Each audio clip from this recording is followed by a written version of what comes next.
같이 기도하시죠. 참 좋으신 하나님, 추위가 우리를 찾아왔습니다. 그래도 우리는 추위에 지지 않습니다. 이불이 얇은 자의 시린 마음을 기억하게 해달라고 했던 시인의 마음을 기억합니다. 우리도 홀로 만족한 사람들 아니라 다른 이들, 고통받는 이들을 우리의 사랑의 품에 안을 줄 아는 품넓은 사람들이 되고 싶습니다.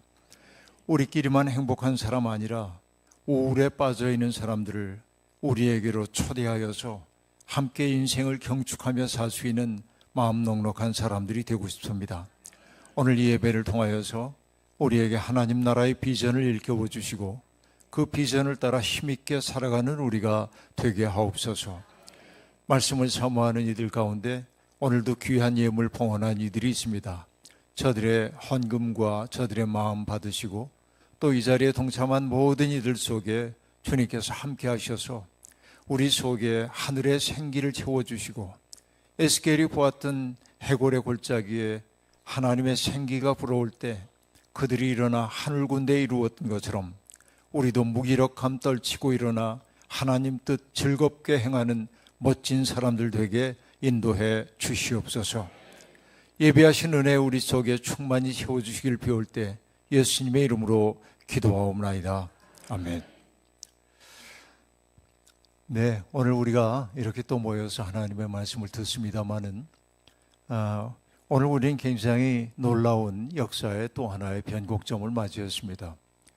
분노하고 속상하고 마음 아파하는 분들 계실 텐데 마음에 큰 위로 있기를 바라고 하나님이 치유해 주시길 바라고 또 잘 됐다고 생각하고 기뻐하는 이들도 있는데 경거망동하지 말고 우리들이 정말 겸허한 마음으로 역사를 아름답게 이끌어가기 위해서 더 많이 기도하는 그러한 기회가 되었으면 참 좋겠습니다.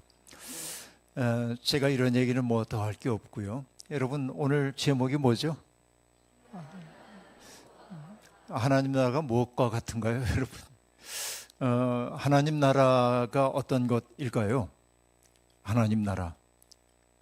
다 아는 것 같은데 막상 질문을 하면 대답하기가 매우 어려워 보입니다. 그러니까 하나님 나라에 뭐가 있을 것 같아요, 여러분? 하나님 나라에 있을 것 같은 거. 평화, 사랑, 찬양, 뭐 등등, 그죠? 이런 것들 있을 것 같아요. 그럼 여러분, 하나님 나라에 있을 것 같은 것은 오늘도 우리들이 이 자리에서 있어야 하죠, 그게. 자, 이게 중요한 거예요. 그러니까 하나님 나라에 평화가 있을 것 같으면 내가 하나님 나라를 지향하는 사람이 분명하다고 한다면 이 땅에서 하나님 나라 그 평화를 만들어내야 하겠죠. 또 하나님 나라에 뭐가 있다고요? 사랑이 있다고 한다면 내 삶 가운데 사랑을 만들어가는 삶을 살아야겠죠.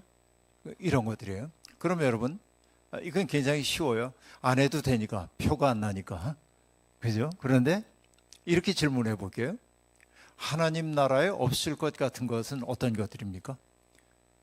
여러분 마음속에 떠오르는 단어를 제가 알아서요. 수고도 슬픔도 눈물도 없다고 요한계시록이 그렇게 얘기하기 때문에 거기에는 수고도 슬픔도 눈물도 없다고 하는 얘기를 여러분 하고 싶을 겁니다. 그럼 제가 조금 구체적으로 여러분께 여쭙겠습니다. 하나님 나라에 음식물 쓰레기가 있을까요, 없을까요? 하나님 나라에 공해가 있을까요, 없을까요? 이 얘기는 어떤 얘기냐면 우리가 하나님 나라를 소망하고 사는 사람이 된다고 하는 것은 하나님 나라에 있을 것 같은 것은 오늘 내가 추구하고 하나님 나라에 없을 것 같은 것은 내 삶 속에서 없애는 방식으로 살아가는 게 하나님 나라를 소망하는 사람들의 삶이다 하는 얘기입니다. 근데 이게 어려운 일이에요. 어렵게 생각하면 어렵지만 또 크게 어렵지 않게 그렇게 살면 되지 뭐 이 생각이 들기도 하는 겁니다. 우리 감리교 목사님은 아닙니다만은 어느 목사님, 시골에 계신 목사님이 계신데 그분은 외부의 후원 하나도 없이 장애인들과 더불어서 노숙자들, 장애인들 한 30명 정도하고 함께 이렇게 사는 공동체를 이루고 있습니다. 자신들의 노동으로 그렇게 공동체가 유지되어 가고 있습니다. 어느 날 기자가 찾아가가지고 보니까 계산이 안 나와요. 외부의 후원이 별로 없는데 어떻게 이 많은 사람들이 먹고 사나, 계산이 나오지 않아요. 그래서 그 목사님에게 물어봤습니다. 아니, 외부 후원도 받지 않고 기업들의 후원도 받지 않으면서 어떻게 이렇게 사실 수 있어요? 그때 그 목사님이 싱겁게 대답했습니다. 그냥 살면 돼. 근데 우리는 뭐냐면 우리는 영악한 사람들이기 때문에 계산이 나오지 않으면 여간에선 뭔가를 안 해요. 그런데 사는 게 그래요. 그냥 하면 돼요. 이럴 때가 아주 많이 있습니다. 근데 우리는 하지 않을 각종 핑계를 대면서 안 할 뿐이죠. 이게 우리의 삶을 이렇게 멋없게 만든다고 얘기할 수 있겠습니다. 오늘 우리 샤론 찬양됩니까? 예. 항상 기뻐하라, 쉬지 말고 기도하라, 범사에 감사하라. 이 데살로니가 전서에 나오는 구절로 만든 노래를 불렀습니다. 여러분, 항상 기뻐하라. 여러분, 항상 기뻐요? 여러분, 어떻습니까? 항상 기뻐하십니까? 잘 안 되죠. 기쁨이 별로 없을 때가 많이 있습니다. 근데 여러분, 그럼 바울 사도가 우리에게 할 수 없는 일을 시킨 걸까요? 그런 것처럼 보여요, 보기에는. 그런데 여러분, 항상 기뻐하라고 하는 그 얘기가 불가능한 얘기라고 한다면 하면 안 돼요. 근데 이 바울 사도가 얘기하고 있는 항상 기뻐하라고 하는 얘기는 항상 명랑하고 해피하고 나는 기뻐요, 나는 기뻐요 이렇게 살라는 얘기 아니에요. 그러면 여러분 약간 문제가 좀 있죠. 그 사람은 좀 약간 뭔가 좀 풀린 사람처럼 보이기도 하고 이제 그렇게 됩니다. 그러니까 때때로 우리는 우울해질 수도 있어요. 때때로 힘겨울 수도 있습니다. 그러나 항상 기뻐한다고 하는 것은 뭐냐면 여러분 그 가뭄에도 샘물이 솟아나오는 그런 샘들이 있잖아요. 가물 때도. 그게 왜 샘물이 솟아나옵니까? 지하수맥하고 연결이 잘 되어 있기 때문에 그렇죠. 항상 기뻐하라고 하는 얘기는 뭐냐면 우리의 삶이 하나님의 마음과 잇대어져 있도록 해라라고 하는 얘기입니다. 그러니까 그 기쁨은 내가 원하는 바가 이루어졌기 때문에 얻어지는 기쁨이 아니라 하나님 안에 있다고 내가 느낄 때 내 속에서 솟아오르는 기쁨이에요. 그 기쁨 항상 여러분 누릴 수 있기를 바라고요. 범사에 감사하라고 얘기하는데 여러분 범사에 다 감사합니까? 안 되잖아요. 뭔가. 근데 여러분 감사한다고 하는 게 우리에게 그렇게 주어지고 있는 까닭이 뭘까요? 여러분 제가 굉장히 좋아하는 미국의 생태학자가 있는데 로빈 월 키모로라고 하는 사람이 오난가다라고 하는 그러니까 미국 선주민, 우리가 소위 인디언이라고 부르는 그 사람들의 부족에 속해 있는 분이에요. 근데 그분은 자기의 부족 학교에서 하는 일을 일깨워주고 있는데 학생들이 월요일이면은 운동장에 쭉 모입니다. 그리고 그들이 하는 게 뭐냐면 Thanksgiving Address라는 걸 해요. 감사의 연설을 합니다. 누군가 이렇게 얘기합니다. 오늘도 우리에게 이렇게 맑은 햇살을 주셔서 감사합니다. 누가 또 얘기합니다. 이렇게 선들한 바람이 우리의 뺨을 스치게 해주시니 감사합니다. 저 초록빛 식물들을 바라볼 수 있어서 기뻐합니다. 뭐 등등 얘기를 쭉 해나갑니다. 여러분 생각해 보면 아무것도 아닌 일처럼 생각되지만 그 아이들은 인생의 신비라고 하는 것을 배운단 말이에요. 근데 그 로빈 웰 키모로가 하는 얘기가 이렇게 얘기합니다. 돈이 주인 노릇하고 있는 세상, 욕망이 확대 재생산되고 있는 세상에 대한 가장 강력한 저항은 자족하는 마음과 감사하는 마음이다. 그렇게 감사한다고 하는 건 뭐냐면 내가 누리고 살고 있는 것들이 하나도 당연하지 않고 내게 선물로 주어진 것임을 느끼며 사는 게 감사합니다. 감사하는 사람들은 또 어떠냐면 내게 찾아온 불운이라고 하는 것을 이건 좀 쓰디쓰군이라고 느끼지만 항상 우리는 뭐냐면 이렇게 얘기하는 거예요. 약복강에서 기도하다가 환도뼈가 부러진 야곱이 자기를 놓아달라고 하는 천사에게 했던 이야기 있죠, 여러분. 나를 축복하기 전에 놓아드릴 수가 없습니다. 그치? 그 고통 속에서도 뭔가 자기의 인생에 디딤돌이 될 만한 것을 얻어내요. 이게 감사하는 사람들의 삶의 태도입니다. 그러니까 여러분, 불운이 내게 닥쳐왔을 때 불운에 대해서도 감사합니다 그러면 안 돼. 근데 반갑지 않은 손님이 왔네. 그런데 어쨌든 내게 오신 손님이 혹시 내게 주실 게 뭐가 있는지요? 라고 물어야 돼. 이런 게 이제 범사에 감사하는 거예요. 그리고 여러분, 쉬지 말고 기도하라고 얘기하고 있는데 어떻게 쉬지 말고 기도합니까? 밥도 먹어야 되고, 그렇죠? 그러니까 여러분, 쉬지 말고 기도하라는 건 계속 중얼중얼 하라는 얘기가 아니고 항상 뭐예요? 내 삶이 하나님이라고 하는 기준음에 나를 맞추어 살려고 애쓰는 거예요. 그렇죠? 그러니까 내 마음이 하나님의 마음과 일치되기를 구하는 것이 바로 쉬지 말고 기도하는 거예요. 그 사람은 자기의 일상적인 삶의 자리가 하나님 앞이라고 하는 사실을 알고 사는 사람들이에요. 그렇다고 얘기할 수 있겠죠.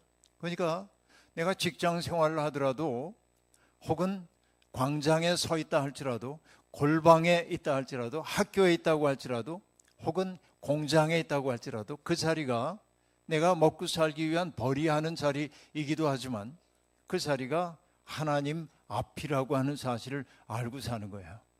그래서 하나님, 제가 어떻게 하면 좋겠습니까? 여쭤가며 사는 거죠. 이게 이제 범사에 감사하고 또 기뻐하고 기도하는, 쉬지 않고 기도하는 삶이라고 얘기할 수 있겠습니다. 네, 여러분, 이게 이제 하나님 나라인데 오늘 하나님 나라가 무엇과 같은가 하고 이렇게 질문을 지금 하고 있는데 참 저는 그 예수님의 언어를 보면서 굉장히 놀랄 때가 많이 있습니다. 예수님이 귀신을 꾸짖어 내쫓으시는 모습을 보고 사람들이 반응합니다. 권위 있는 말씀이로다. 이 말씀이 참 권위 있다. 왜냐하면 말씀하는 것이 사건이 되었기 때문에 그렇습니다. 그러니까 여러분, 하나님의 말씀은 에너지로 가득 차 있는 말씀입니다. 여러분, 우리가 언어학에서도 어떤 사건을 일으키는 말을 수행적 발화라고 얘기하는데 뭔가 사건을 일으키는 말이라고 얘기하는데 성경에 여러분, 하나님이 빛이 있으라 하자 빛이 있었다 그러잖아요. 명령과 더불어서 그대로 현실화되고 있단 말이죠. 이게 권위 있는 말씀이에요. 에너지로 가득 차 있는 말씀입니다. 예수님도 악한 귀신 들린 사람에게서 귀신을 꾸짖어 내쫓았어요. 이게 권위 있는 말씀입니다. 그렇죠? 그러니까 그런 의미의 권위도 있었지만은 사람들이 예수님에게 느낀 예수님의 가르침을 권위 있는 가르침으로 느꼈던 까닭은 뭘까요? 예수님이 가르쳐 주셨던 그 내용이 듣도 못하던 새로운 말씀이었기 때문일까요? 예수님의 수사학적인 능력이 빼어났기 때문에, 웅변술이 빼어났기 때문에 그럴까요? 저는 그렇지 않을 거라고 봐요. 여러분, 성경에 있는 말씀들은 옛날 우리 인간의 인류가 만들어낸 온갖 지혜의 문헌들을 뒤져보면 성경과 유사한 메시지가 대단히 많이 있습니다. 특별할 게 없는, 특별하다고 우리에게만 있어 이렇게 얘기하기 어려워요. 여러분, 아리스토텔레스라고 하는 사람이 시학이라고 하는 책에서 수사학의 3요소를 얘기하는데 하나는 로고스, 말씀입니다. 전달해야 하는 말씀이 있어요.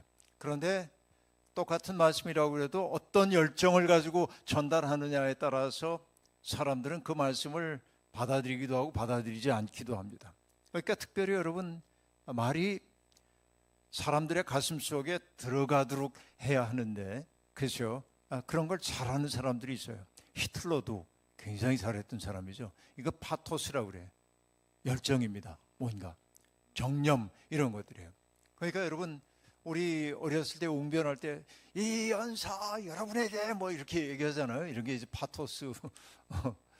저는 어릴 때부터 그런 거 보면 왜 저렇게 과장해서 얘기해?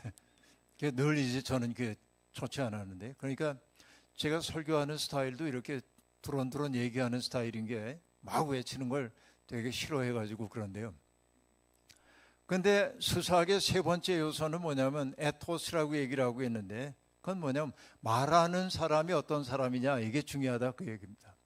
근데 여러분, 뭐 청산유수로 말 잘하는데 그 사람이 일상적인 삶의 자리에서는 자기 욕심 다 차리고 온갖 못된 짓을 하고 그러면은 그 사람이 하는 말이 여러분 들립니까? 안 들리죠? 그러니까 그게 에토스, 그 사람이 누구냐 하는 거, 이게 중요해요. 근데 여러분, 이 세 가지의 수사학의 요소 가운데 가장 중요한 게 에토스입니다. 의사결정의 거의 80% 가까이를 차지하는 게 그거예요. 그러니까 사람들이 예수에게서 보았던 것은 뭐냐면 어떤 그 내용의 새로움 혹은 전달하는 방식의 새로움이 아니에요. 예수라고 하는 존재에게 느껴지는 새로움이 바로 사람들을 놀라게 했다는 얘기입니다. 근데 여러분, 예수님은 언어의 천재이십니다. 제가 보기에는. 왜 그런 얘기를 하냐면, 여러분, 예수님의 비유는 대개 하나님 나라 비유잖아요. 하나님 나라를 어디에 비유하면 좋을까? 그러면서 오늘 본문도 나오지만, 예를 들면 대개 뭐라고 얘기합니까? 어떤 사람이 씨를 뿌리러 나갔는데, 씨를 뿌렸는데 어떤 건 길가에 떨어지고 어떤 거는 돌밭에 떨어지고 어떤 건 가시나무 밑에 떨어지고 어떤 건 옥토에 떨어졌죠. 그리고 이후의 얘기는 우리들이 아는 얘기입니다.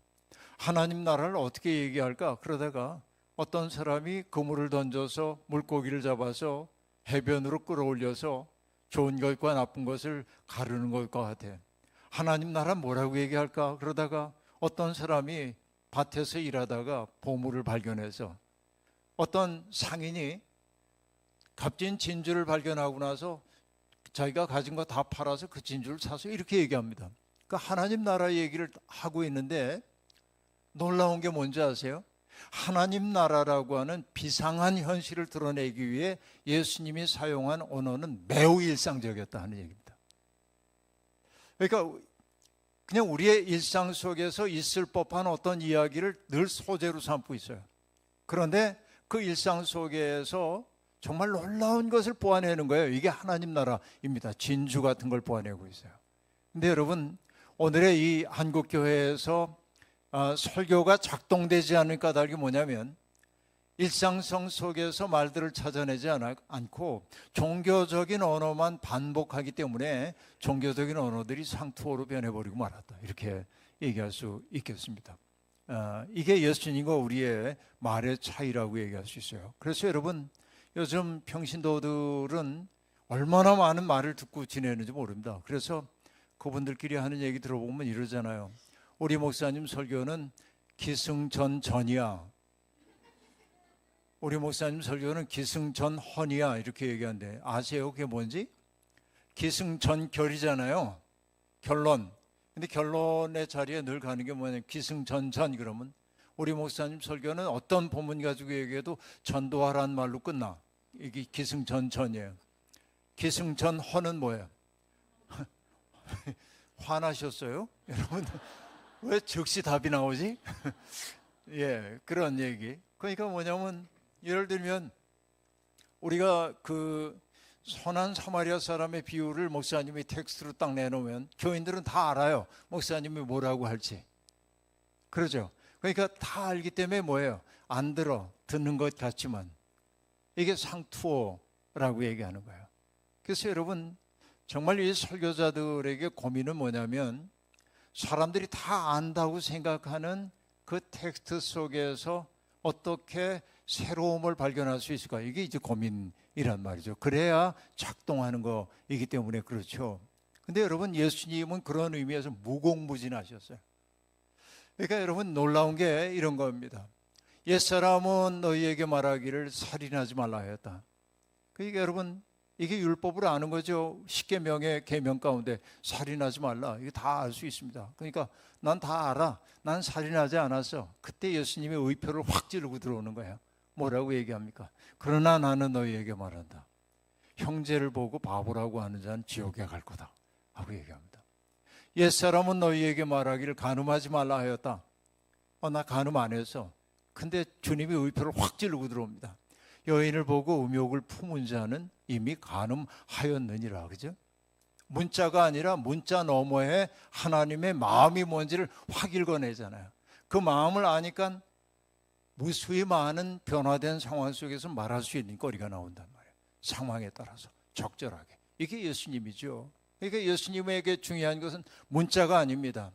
그 문자 속에 담겨있는 하나님의 마음을 알아차리는 게 예수님이라고 얘기할 수 있겠습니다. 그렇죠? 그래서 여러분, 이렇게 남들이 보지 못하는 것을 꿰뚫어 보는 사람들을 일로 뭐라고 하냐면 시인이라 그래요. 시인은 그런 사람들이에요. 시라고 하는 글자를 보면 여러분, 말씀원에 절사자가 있단 말이에요. 그 말씀의 사원이에요. 그러니까 시라고 하는 것은 뭐냐? 말씀의 사원이에요. 사원이라고 하는 건 뭐 절만 얘기하는 게 아니고, 우리가 거룩한 공간을 사원이라고 얘기한다고 한다면 왜 시가 말씀의 사원입니까? 사람들이 보이지 않는 그 세계를 보여주는 것이기 때문에 그런 거예요. 그래서 여러분, 갈릴 지브란이라고 하는 분은 예수님을 가리켜 뭐라고 하냐면 우리 모두를 시인이게 하는 시인, 그래서 예수님은, 그러니까 우리가 이 자리에서 예수를 믿는 사람으로 산다는 말의 의미는 뭐냐면 다른 사람 눈에 보이지 않는 것을 보는 거예요. 꿰뚫어 보는 사람들이에요. 도래하고 있는 하나님 나라를 우리들이 보는 사람들이란 말이에요. 이게 예수 믿는 사람들이라고 얘기할 수 있겠습니다. 그러니까 여러분, 시인은 남들이 보지 않는 다른 세계를 보는 사람들이에요. 또 시인은 어떤 사람들이냐면, 여러분, 이게 뭐 문학 강연은 아니지만은 A와 B가 전혀 무관한데 이 둘을 이렇게 연결할 수 있는 능력이 인간에게 있어요. 그걸 우리가 연상작용이라고 얘기하고 있는데, 이 연상이 은유를 만들어내잖아요. 그죠? 내 마음은 호수요 그대 노조. 은유 얘기할 때 늘 사람들이 써먹는 이미지이잖아요. 내 마음이 왜 호수예요? 여러분, 내 마음이 어떠한지, 그대에게 내 마음이 어떤지를 보여주기 위해서 내 마음을, 이 원관념인데 보조관념인 호수에 빗대놓고 나니까 호수가 떠오르게 하는 그 맑은 거, 광활한 거, 고요한 거, 이런 것들로 내 마음이 무한히 확장되어서 보여지게 되죠. 이게 연상작용이죠. 이게 인간이 가지고 있는 언어의 신비인데, 시인들이 하는 일은 뭐냐면 무관해 보이는 것들을 연결해서 조각난 것들을 잇는단 말이지. 그러니까 여러분, 예수 그리스도가 하셨던 일이, 여러분 뭐라고 얘기를 제가 했습니까? 장벽을 무너뜨리고 사람들이 연결되도록 했다고 얘기했잖아요. 조각난 사람들의 마음을 이어주니까 예수님이 시인이죠. 저는 그렇게 보는 거예요. 여러분, 캘리포니아나 이런 데 가보면 레드우드라고 하는 나무가 있는데, 키 큰 삼나무 같은 거, 해안성 삼나무 같은 거 굉장히 높이 올라가는데 뭐 40m, 50m 이렇게 올라가는데, 놀랍게 이 나무는 뿌리를, 얕은 거는 1.5m, 가장 깊이 들어가는 게 3m 정도래요. 그러면 여러분, 바람이 불면 어떡합니까? 넘어지는 거죠. 근데 얘들이 잘 안 넘어져요.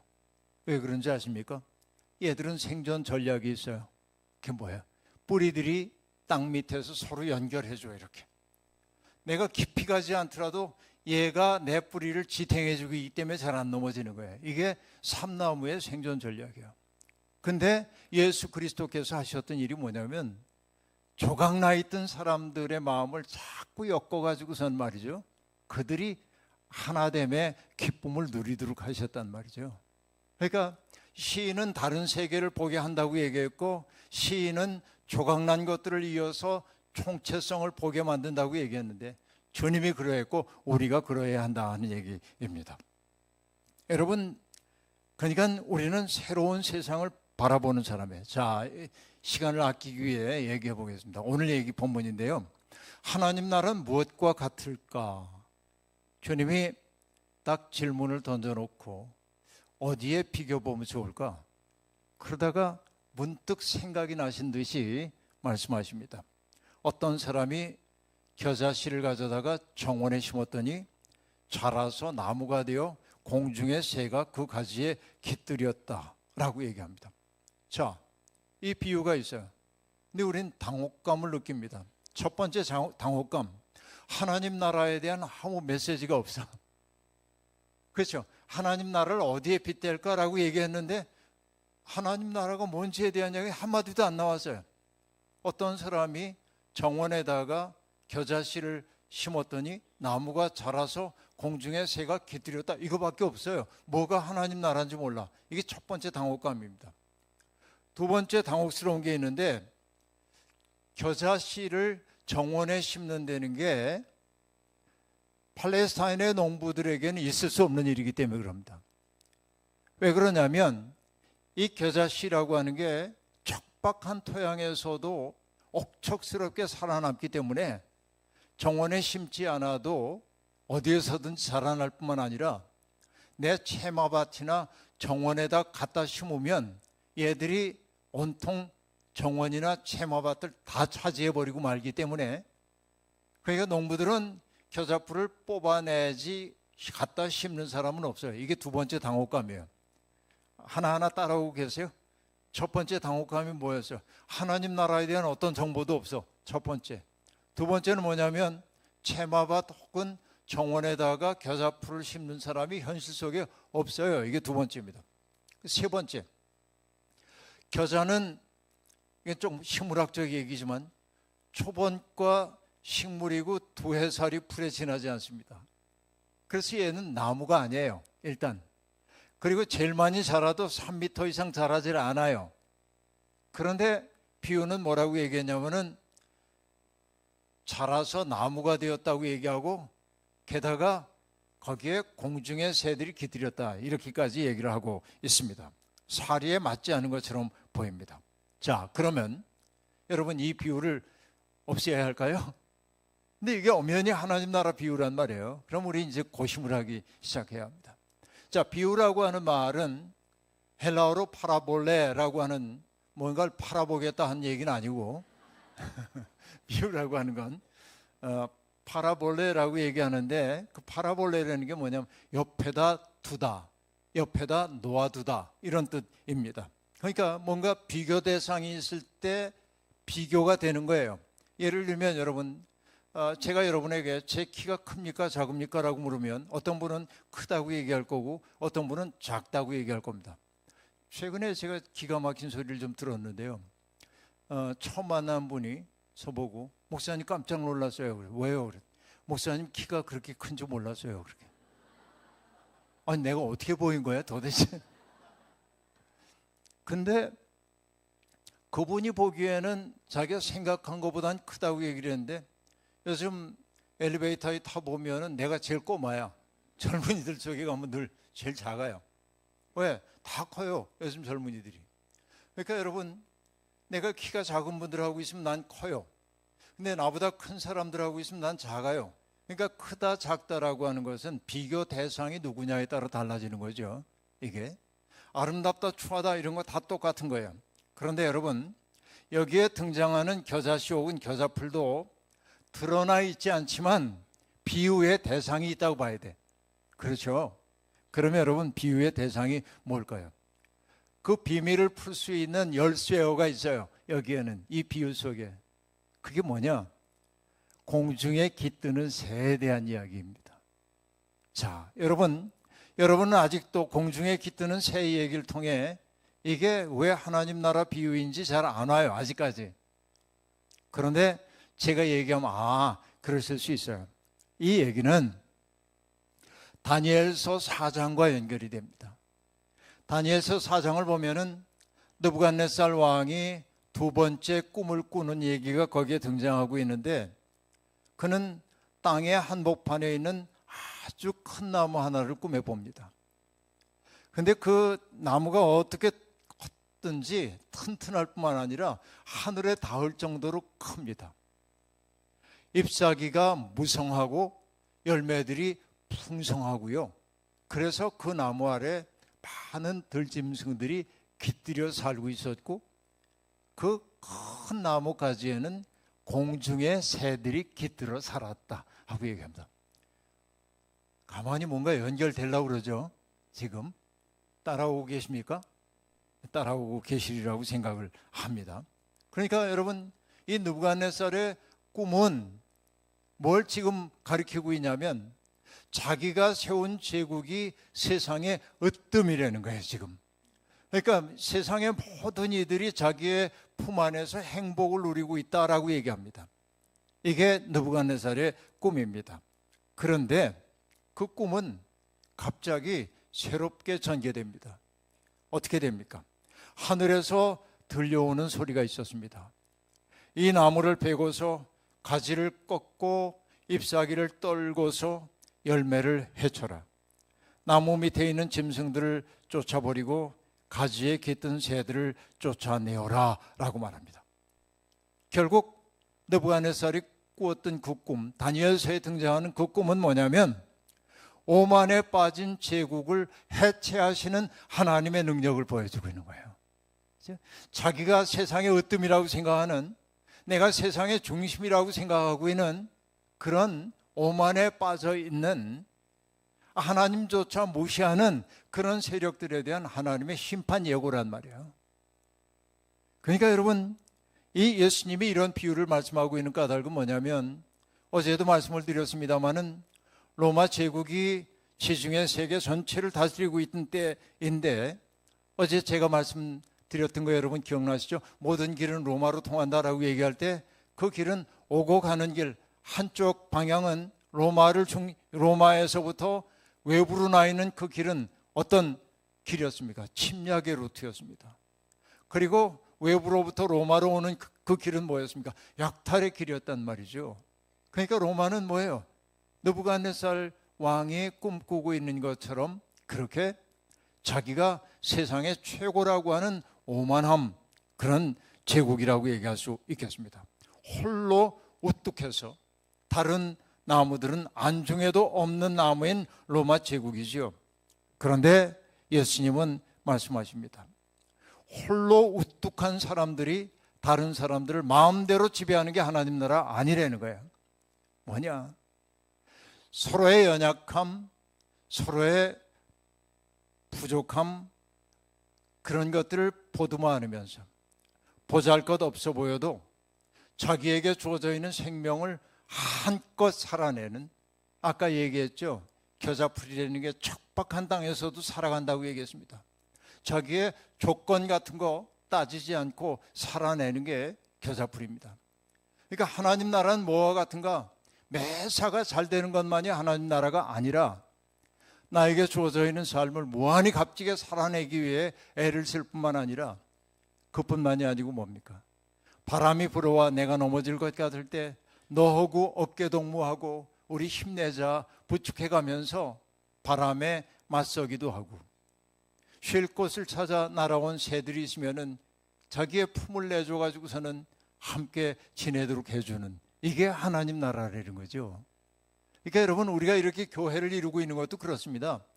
세상은 우리에게 끊임없이 뭐라고 얘기합니까? 경쟁의 사다리 꼭대기로 올라가야 한다고 얘기하고 있습니다.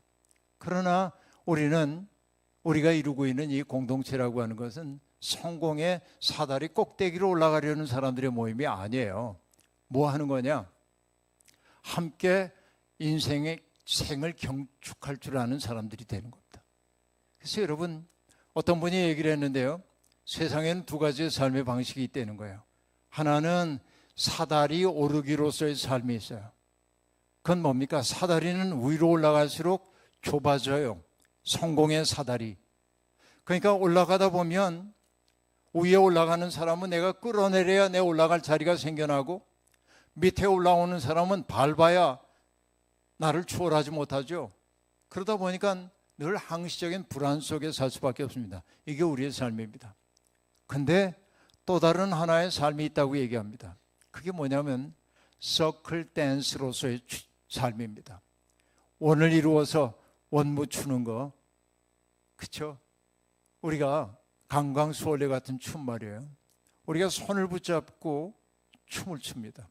아까 여러분 좋으신 하나님, 그러면 서로를 축복했잖아요. 이게 원무로서의 삶이에요. 서로 축복합니다. 근데 이렇게 원을 이루어서 춤을 추다 보니까 저만치에서 시몬스 목사님이 울적한 표정으로 이렇게 계셔요. 그러면 제가 이렇게 얘기할 수 있어요. 시 목사님, 왜 거기서 우울한 표정 짓고 있어요? 일로 와, 함께 춤춥시다. 그래서 잡고 있던 손을 놓고 시 목사님 손을 잡으면 원은 더 커지고 춤은 더 흥겨워지는 법입니다. 이게 신앙생활입니다.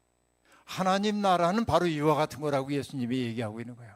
그러니까 하나님 나라에 대한 어떤 정보도 주지 않지만은 이 얘기가 우리에게 전해주고 있는 것은 바로 그거다. 세상은 우리에게 끝없이 레바논의 백향목처럼 우뚝한 나무가 되라고 얘기하지만 그 우뚝한 나무가 되기 위해서는 다른 나무들을 눌러야 되는 거예요. 여러분, 제가 최근에 만난 분 가운데 한 분이 괴산이라고 하는 곳에서 여우숲 학교를 하고 있는 분이 계십니다.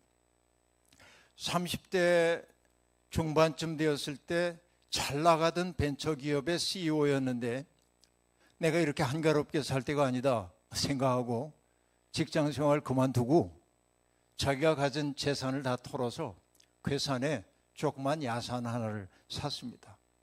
그리고 거기 들어가서 숲을 공부하기 시작했습니다.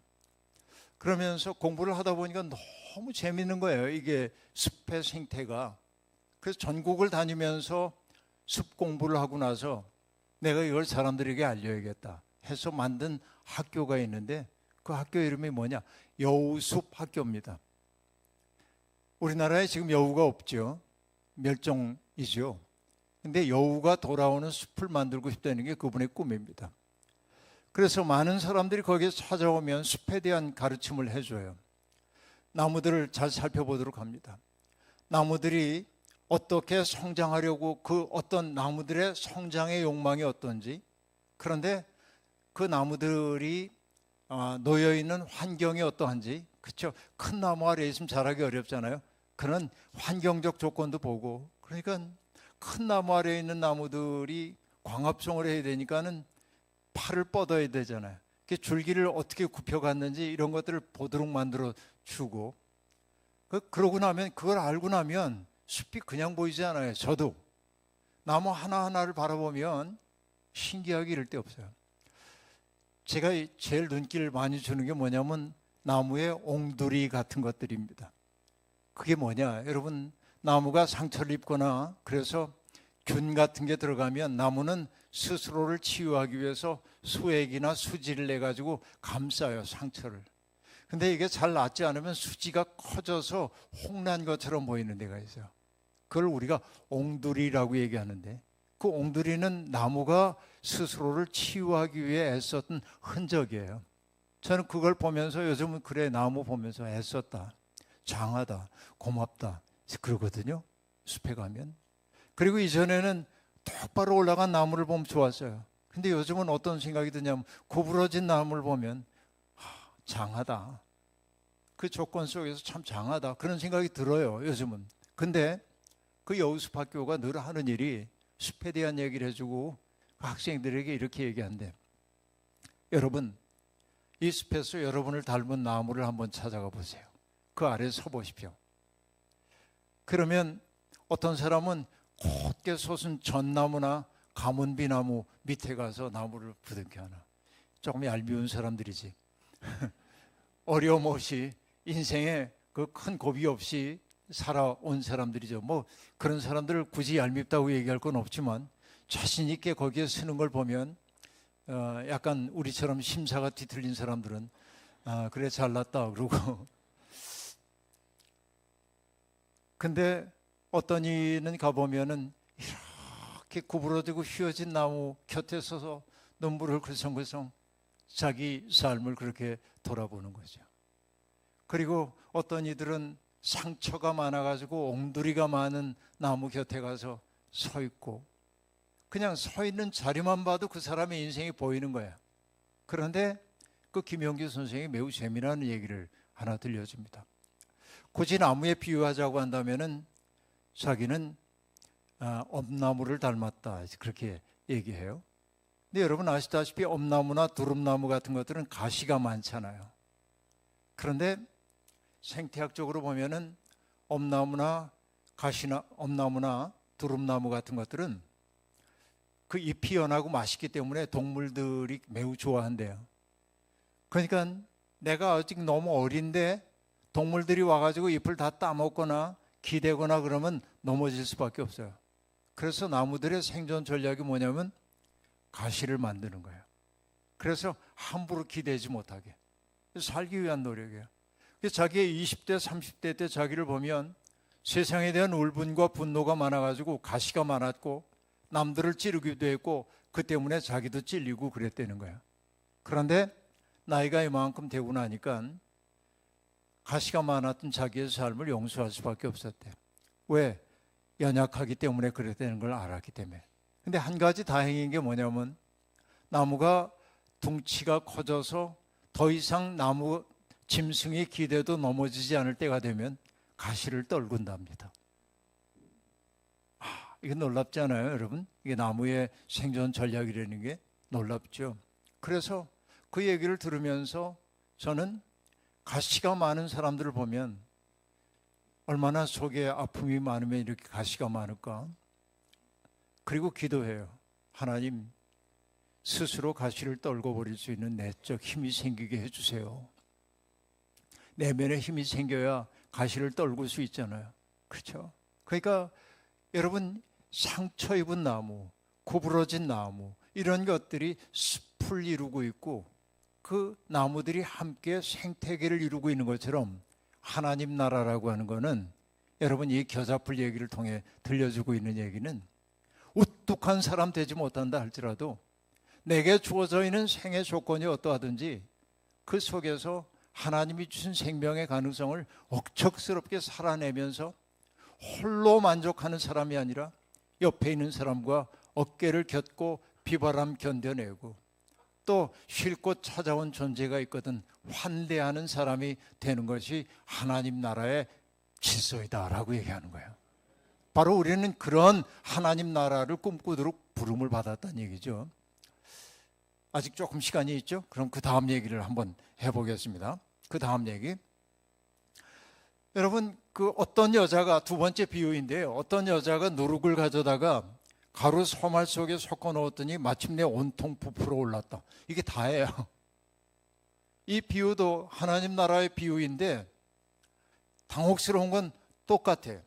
왜? 뭐가 하나님 나라 얘기하는지 모르겠어요. 이게 첫 번째 당혹감입니다. 근데 두 번째 당혹감은 뭐냐면 성경에서 누룩은 대개는 도덕적 타락을 나타낼 때 사용합니다. 그러니까 묵은 누룩을 버려야 한다 이런 얘기 등장하잖아요. 그러니까 누룩은 뭔가를 변질시키는 거라고 하는 생각이 드는 거예요. 그런데 하나님 나라의 비유에 누룩을 등장시킨다는 게 굉장히 뜻밖의 얘기라고 얘기할 수 있겠습니다. 사실은 예수님도 누룩을 부정적인 말로 사용할 때가 있었습니다. 어떤 얘기일까요? 바리새인의 누룩과 헤롯의 누룩을 조심하여라 라고 얘기했습니다.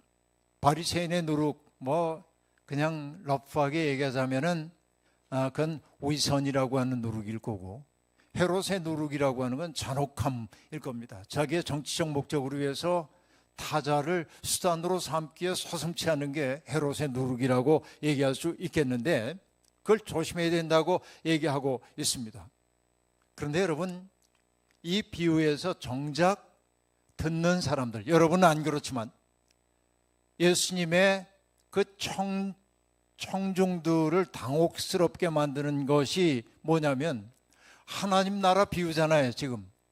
그런데 누구를 주인공으로 등장시켰어요? 여성입니다. 여러분, 누룩을 넣어 빵을 만드는 것이 당시 여성의 일이었잖아요, 대개. 그런데 여러분, 여성은 유대교 사회 속에서 하나님 나라와 무관해. 그렇죠? 그런데 예수님이 여성들이 하는 살림의 일을 하나님 나라 비유로 끌고 왔다는 게 놀라운 일입니다. 일단 이게 이제 중요해요. 그러니까 하나님 나라를 설명하기 위해서 여성을 주도적인 인물로 내세운다는 사실, 이게 놀라운 거예요.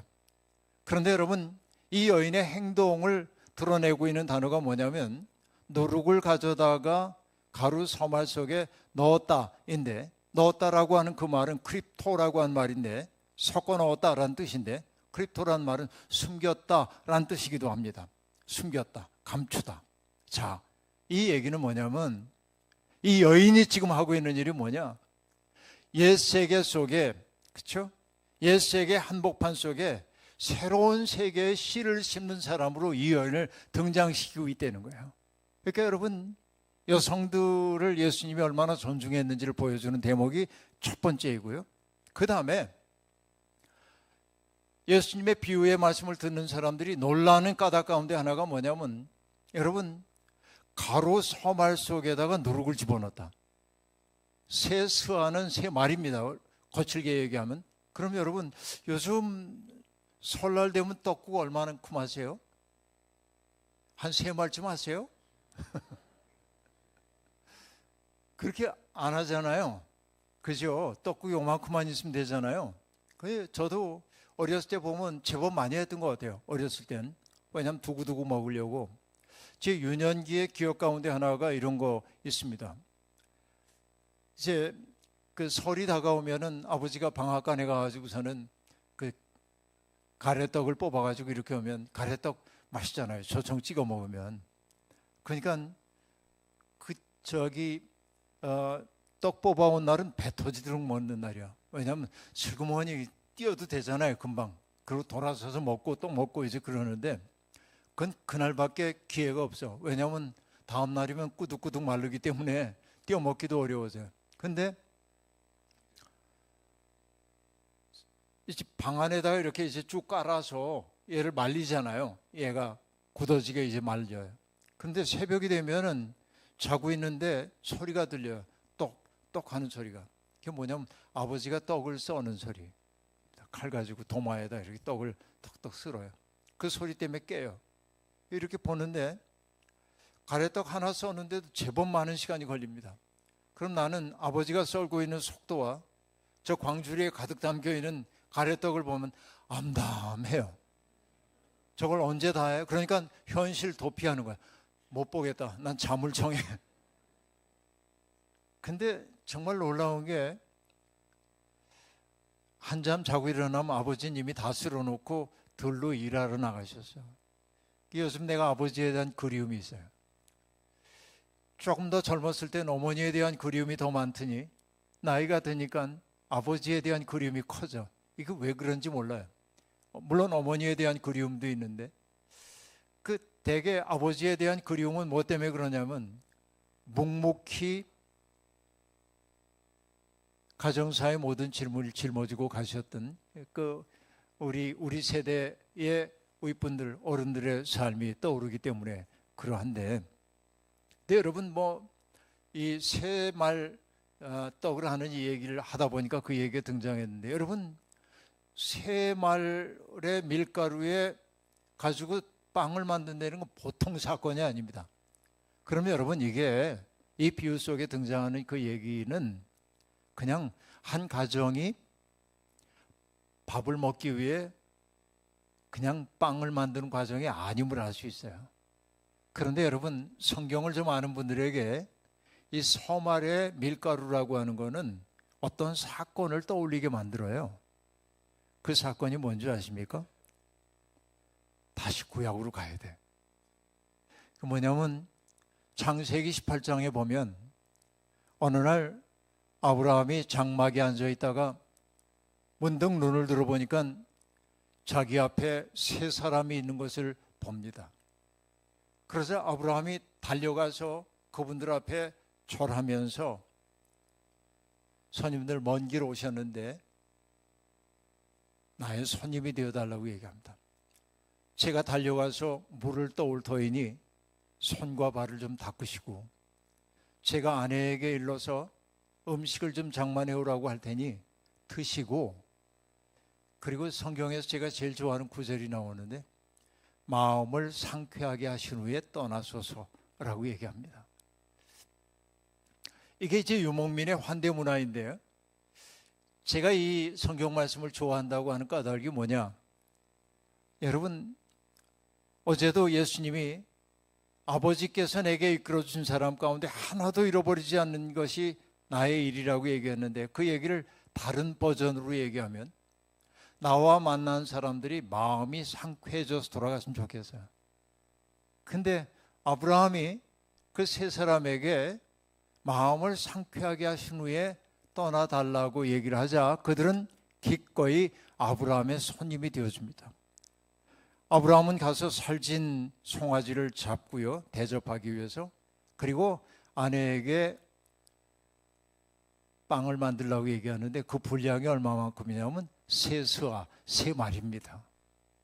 그러니까 여러분, 예수님이 지금 어떤 여인이 밀가루 속에 세 말 속에다가 이 누룩을 넣었다고 하는 얘기는 창세기 18장에 나오는 사건과 연결시킬 때 의미가 드러난다 하는 얘기입니다. 그러니까 여러분, 그 세 말의 음식을 마련한다고 하는 그 말의 의미는 뭐냐면 누군가를 환대하고 융숭하게 함으로써 그 사람의 마음을 상쾌하게 만들려는 행위와 관련된 거예요. 그래서 여러분, 예수 그리스도가 우리에게 들려주고 있는 그 얘기는 다른 것 아닙니다. 소말 혹은 세수하라고 하는 것은 새로운 일이 벌어지는 것을 경축하기 위한 축제임을 보여주고 있습니다. 그러니까 여러분, 예수 그리스도가 우리에게 지금 이 비유를 통해 들려주고 있는 것은 뭐냐? 우리의 삶이 어떠해야 한다고요? 누군가와 더불어서 함께 경축하는 잔치가 되어야 한다. 우리의 삶이. 그렇죠? 누군가를 내 마음속에 흔쾌히 맞아들여서 그 사람이 마음이 상쾌해져 돌아가도록 하는 것이 하나님 나라다. 바로 이게 환대라고 얘기할 수 있습니다. 누군가를 따뜻한 마음으로 환대하는 거죠. 근데 여러분, 환대라고 하는 말이 요즘 유행하는 말이긴 합니다만 참 재미있죠. 환대란 말은 hospitality라고 얘기하고 있고 적대란 말은 hostility라고 얘기하는데 단어 하나가 달라지니까 뜻이 완전히 달라지는데, 그죠? 그러니까 여러분, 하나님 나라라고 하는 것은 뭐냐? 누군가를 나의 삶 속에 맞아들여서 그 사람이 자기답게 머물 수 있도록 하는 것이 하나님 나라의 현실이라는 거예요. 이게 우리들이 해야 할 일인 거예요. 그러니까 여러분, 이 양광교회가 해야 할 일이 뭐냐면 이 속에 가루 소말로 만든 빵이 넘쳐야 돼. 저는 이게 예시적 사건이라고 보는데 어제도 얘기했습니다마는 우리 신 목사님 취임식 때 선물이 숟가락이라는 거, 이거 놀라운 예지가 있다. 그렇죠? 밥을 함께 먹는다는 거, 경축한다는 거, 이것처럼 아름다운 일이 어디에 있습니까? 제가 굉장히 굶었던 사람은 아닌데 먹는 거에 대한 관심이 많지도 않습니다. 저는 앞에 있는 걸 그냥 먹어요. 그러니까 교인들이 어디 결혼이나 이런 데 가면 제 앞에 안 앉으려고 그래요. 제 안에서 저를 버리고 갑니다. 왜냐하면 저는 언제나 한 번 떠다 먹으면 끝. 근데 많은 분들이 먹는 게 남는 거예요. 그리고 자주 먹어야 하기 때문에 저를 굉장히 미워합니다. 근데 어쩔 수 없는데 여러분, 제가 성경에서 아주 감동하는 장면 가운데 하나가 디베리아 바닷가의 만찬 이야기인데 주님을 3번씩이나 부인하고 처절하게 무너졌던 베드로, 부활하신 주님은 디베리아 바닷가로 베드로를 찾아오십니다. 그리고 요한을 통해서 저 호수 저편에서 말 건네오는 분이 주님이란 이야기를 듣고 베드로는 겉옷을 걸쳐 입고 물속에 뛰어들어 주님 앞에 옵니다. 주님과 베드로가 십자가 사건 이후, 가야바의 법정에서 흘끗 마주쳤던 그 눈길 이후에 최초로 만나게 됩니다. 그런데 예수님은 베드로에게 내 죄를 내가 알렸다, 이 비겁한 놈, 그러지 않았죠. 주님이 하신 말씀은 뭡니까? 와서 조반을 먹어라 라고 얘기했는데, 우리는 언어를 다룰 줄 아는 사람이니까 와서 밥을 먹어라 그랬더니 베드로가 네 그러고 말없이 밥을 먹었다면 웃기는 일입니다. 그렇죠. 언어에는 칭의가 있거든요. 데이트하던 남녀가 헤어져서 집 앞에서, 그래서 친구가 안으로 들어가니까 바로 문자를 보내. 자기 뭐해? 신발 벗는다, 이렇게 문자 보내면 안 돼요. 그렇죠? 자기 뭐해라고 하는 건 지금 내가 하고 있는 동작을 알고 싶다는 얘기가 아니고 금방 헤어졌는데 또 보고 싶다, 그런 얘기잖아요. 그럼 거기에 맞는 응대를 해야 되는 거지. 근데 신발 벗는다, 뭘 원해, 이렇게 하면 안 돼. 이건 언어가 어긋난 거라고 얘기할 수 있어요. 그러니까 여러분, 여기에 지금 베드로에게 주님이 와서 조반을 먹으라 그러니까 네 그러고 덥석 먹으면 이게 얘기가 안 돼. 근데 와서 조반을 먹으라는 말은 어떤 의미입니까? 저는 이렇게 해석합니다. 너는 나를 3번씩이나 부인하는 것 때문에 매우 민망해하고 부끄러워하고 내 마음이 으깨져 버리고 말았구나. 그러나 베드로, 나는 너를 내 식구가 아니라고 생각한 적이 없어. 와서 조반을 먹으라 한 말은 그 말이에요. 너는 나를 부인했던 그 부끄러움 때문에 몸둘 바를 몰라 하고 있지만은 나는 나의 사랑에서, 사랑의 자장에서 너를 밀어낸 적이 한 번도 없어. 너는 여전히 내가 사랑하는 나의 벗이야 라고 얘기하는 거죠. 그렇기 때문에 식후에 주님이 베드로에게 나를 사랑합니까? 라고 물을 때 주께서 아십니다 라고 대답했죠. 그때 주님이 내 양을 치라 얘기합니다. 새로운 소명을 주십니다. 이런 얘기죠. 그러니까 여러분, 우리가 뭐 먹는 것 가지고 어떻다는 얘기가 아니고 우리의 삶은 뭐가 되어야 합니까? 누군가를 내 삶 속에 받아들여서 그 사람이 나로 말미암아서 풍성해져 돌아가도록 만드는 게 하나님 나라라는 거예요. 오늘 여기에서 우리가 경험해야 하는 게 바로 그런 거다 하는 얘기입니다. 마음이 상쾌해져 돌아가야 한다 하는 거. 그래요.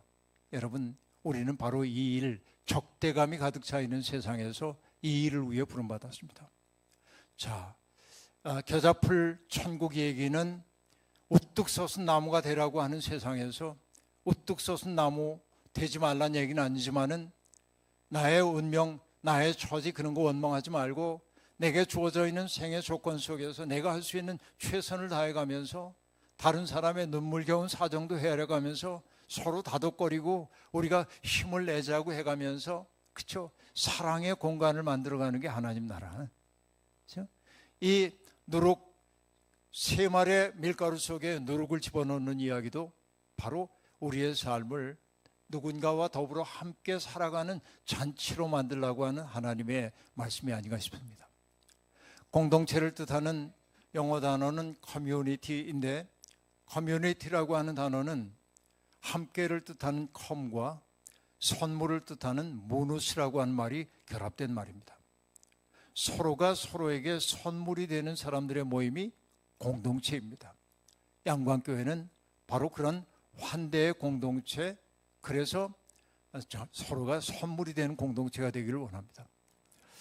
로마에서 한 40분쯤 떨어져 있는 곳에 수비아코라고 하는 곳이 있는데, 그 수비아코라고 하는 곳을 저는 매우 좋아합니다. 왜냐하면 서양 세계의 스토원 운동의 아버지라고 하는 베네딕토 성인이 기도하던 굴이 있기 때문에 그렇습니다. 저는 그 굴에 가봤습니다. 그는 그 굴 속에 들어가서 2년 동안 기도 생활을 했습니다. 깎아지른 절벽에 있는 굴이었는데요. 그 자리에 지금 스토원이 생겨났습니다. 그리고 베네딕토는 사람들이 우리의 아빠스가 되어달라고 하는 청을 받고 이탈리아의 중부 지방인 몬테카시노로 이동해 갔습니다. 그 기도 동굴이 비었습니다. 그런데 한 가지 전설이 전해지고 있습니다. 어떤 전설이냐면, 어떤 여인이 바람만 불면 정신이 산란해져서 호통 쏘다니고 몸이 막 만신창이가 되고 그 마음을 잡을 길이 없는 거예요. 의사들이 치료하려고 해도 치료가 안 돼요. 그러니까 우리가 소위 정신질환이라는 걸 앓던 여인입니다. 그런데 그 여인이 어느 날 바람을 따라왔다가 어떻게 해서 수비아코의 베네딕토의 기도 동굴에 들어갔습니다. 그 동굴에서 하루를 자고 난 후에 그 여인은 치유되었습니다. 저는 그 얘기를 보면서 교회가 그러하기를 원합니다. 세상은 미친 바람이 돌고 있어요. 사람들 제정신 차리지 못하게 만들고 있습니다. 우리의 마음을 조각내고 있습니다. 그런데 양광교회의 사람들이 들어왔다 가면 치유되기를 소망합니다. 온전함을 회복하기를 원합니다. 그러기 위해서는 이곳이 따뜻한 곳이 되어야 합니다. 사랑이 있어야 합니다. 사랑과 온기로 이곳을 찾아오는 모든 사람들을 품어 안아주는 겨자풀 천국이 이 교회가 되기를 주님의 이름으로 축원합니다. 아멘. 자비로우신 하나님, 오늘 우리에게 주신 이 귀한 말씀을 마음속에 명심하고 살겠습니다. 하나님, 우리는 느부갓네살 왕이 보았던 것처럼 하늘에 닿는 높은 나무들을 바라보면서 부러워하기도 했습니다.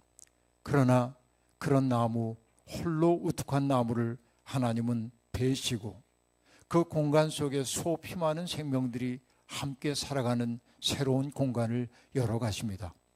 우리는 바로 그런 하나님 나라를 꿈꾸고 있습니다. 우리의 삶이 축제가 되기를 원합니다. 우리를 찾아온 사람들이 우리로 말미암아서 삶의 온기를 되찾고 그들 속에 잠들어 있었던 선한 사람의 가능성을 꽃 피울 수 있기를 소망합니다. 양광교회가 바로 그런 교회가 되기를 원합니다. 이 교회를 찾아오는 사람들의 마음이 온전히 회복되기를 소망합니다. 냉랭해졌던 마음들이 사랑의 마음으로 바뀌기를 원합니다. 절망의 어둠 속에 있었던 사람들의 마음 속에 하늘의 소망의 빛이 넘치기를 소망합니다. 그래서 이 교회를 통하여 하나님 나라가 확장되게 도와주옵소서. 예수님의 이름으로 기도하옵나이다. 아멘.